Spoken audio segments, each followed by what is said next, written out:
আল্লাহ নিজের ফিতরতে ইসলামকে তৈরি করেছেন, তাই এটা স্বভাব সুলভ।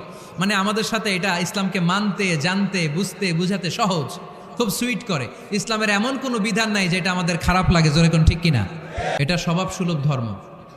ইসলামের একটা বিধান বলতে পারবেন যে হুজুর এটা আমার রুচিতে নেয় না, দেখাইতে পারবেন? কিন্তু অন্য ধর্মের এরকম অনেক বিধান আছে যেটা রুচিতে নেয় না। হিন্দু ধর্মের অনেক ভাইরা আমার আলোচনা শোনে, অনেক হিন্দু আমাদের হাতে মুসলমান হয় আলহামদুলিল্লাহ।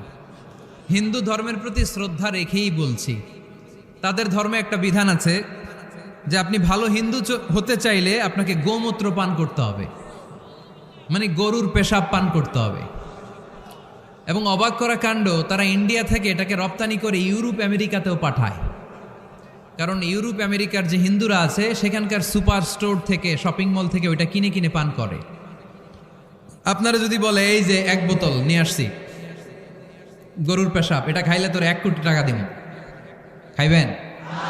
আমি কমু তুই নিয়ে আইসোস, তুই খা, ঠিক কিনা? কারণ আমাদের রুচিতে এটা ধরে না, ইসলাম এটা আমাদেরকে শিখায় নাই। তো ইসলামটা হচ্ছে রুচিসম্মত ধর্ম, স্বভাব সুলভ ধর্ম। তারপরে হিন্দু ধর্মে ছোট বাচ্চাদেরকে পবিত্র করতে হলে, মেধাবী করতে চাইলে গোবরের স্তূপ করে ওখানে ফেলে দিতে হয়।